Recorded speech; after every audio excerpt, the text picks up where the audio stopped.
أهلا وسهلا ومرحبا بكم في قناتي وقناتكم قناة البساطة والحداقة. كنتمنىكم تكونوا كلكم بخير وعلى خير، ويلقاكم هذا الفيديو بألف خير. فيديو جديد في نهار جديد غنشارك معكم في هذا الكاب كيك. كيجي ناجح مليار في المئة، كيجي هو الأروع، كيجي هشيش واقتصادي، غير بيضة وحدة لوليداتكم هكا للكودي.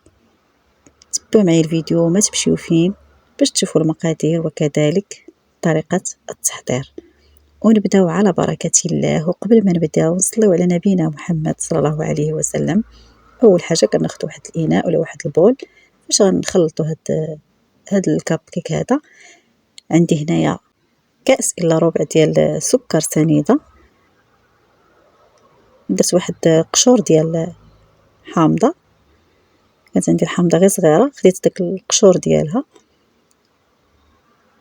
تقدروا ديروا قشور البرتقال كذلك الا كان متوفر.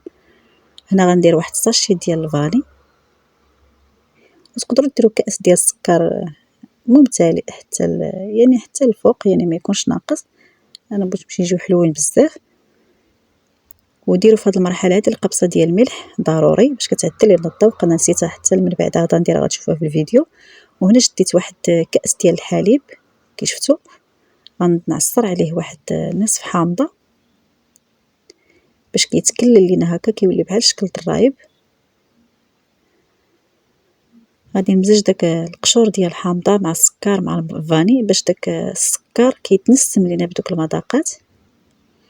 هنا راه عندي البيضه صغيور، نتوما الا كان عندكم البيض كبير ديروا بيضه واحده كبيره. انا هاد البيضه عندي غير صغيور كي شفتوا، يعني هنا راه غير بيضه واحده، واخا تشوفوا جوج بيضات راه غير بيضه واحده حيت عندي صغيور.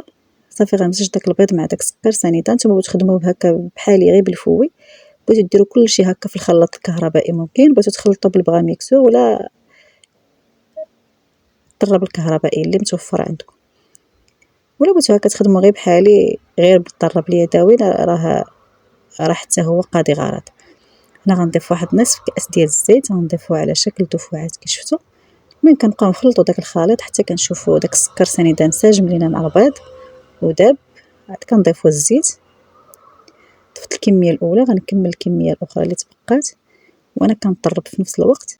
وبالنسبه للحامض اللي ضفت في الحليب، تقدروا ديروا الخل الا ما كانش متوفر عندكم الحامض. هاد الطريقه هذه ولا هاد لاستيوس هذه كتساعد ان داك الحليب كيولي بحال شكل الرايب، كيهشش لينا الكيك ولا الفطائر ولا اي حاجه بحال هكا والمخبوزات، كيجي رائع بهاد الطريقه هذه.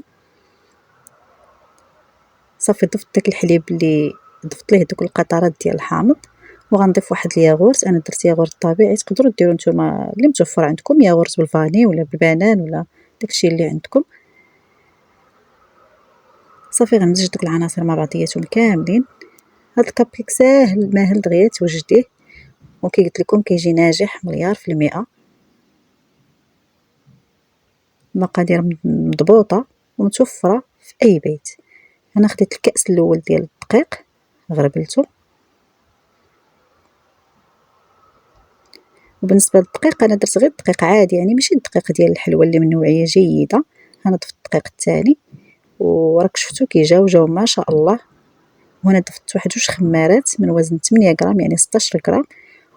وهذاك نصف الحامضه اللي بقى ليا، حيت هاد الحامضه غير صغيره، عصرت على ديك الخماره باش كتفاعل لينا.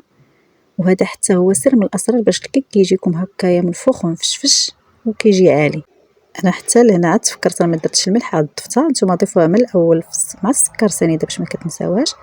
صافي كنخلط داك الدقيق مزيان حتى كينسجم مع ديك الخماره. هنا غنقسم الخليط لجوج ديال الاقسام يكونوا هكا مساويين باش ندير جوج ديال النكهات، باش نخلي واحد عادي هكا بالمذاق ديال الفاني والحامض، والنصف الاخر غندير فيه الكاكاو. وضروري من الخليط ديال الكاب كيك كيكون ثقيل، ماشي بحال الكيك العادي. هانتوما غتشوفوا القوام ديالو راه كيكون ثقيل، يعني هكا كتشوفوا. ومازال في هذا الخليط هذا ديال الفاني وديال قشور الحامض مازال كاين ليا، مازال نتقلو.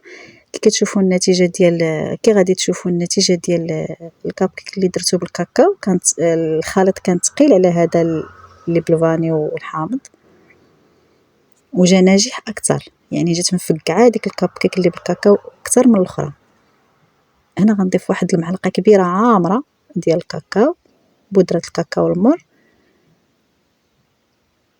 الا ما عندكمش هكا ديال العبار ديروا واحد الساشيه ولا جوج ديال الكاكاو. صافي غنمزج داك الكاكاو مع داك الخليط، ومازال غادي نزيد واحد شويه ديال الدقيق باش كيجينا داك الخليط. خصو يكون ثقيل كي قلت لكم. الا بغيتو هاد الكب كيك يجيوكم عالين ومفقعين هكايا وناجحين. واللي وصلت معايا حتى لهنا ولا اللي وصل معايا حتى لهنا ما ينسانيش من واحد اللايك فضلا وليس امرا الا شفتوا الفيديو كيستحق. واللي شاف القناه اول مره يضغط على زر الاشتراك باش يوصلك كل ما هو جديد، وانضم للعائله مرحبا والف مرحبا. وكذلك واحد بارطاج للاصدقاء والاهل والاحباب باش كتعم الفائده. وفي هذه المرحله هذه بغيتو ديروا بحال هكا انا غادي ندير في هكا في المول اللي غادي ندير فيه، وعاد غندخلو المجمد شي شويه. وملي كندخلو المجمد كندير الفرن كيسخن لدرجه حراره عاليه من الفوق ومن التحت، ولا كتدخلو هكا الخليط حتى كيبرد في المجمد شي شويه، وعاد كتضيفوه هكا كديروه في هاد المولات هادو ديال الكابكيك.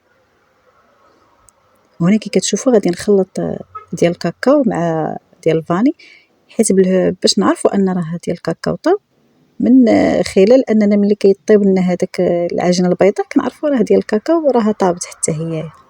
يعني حاولوا ديروا هاد لاستيس هذه حتى هي كتخلطوا مثلا ديال الكاكاو هكا مع العجينه البيضاء باش كتعرفوها راه واش طابت ولا لا.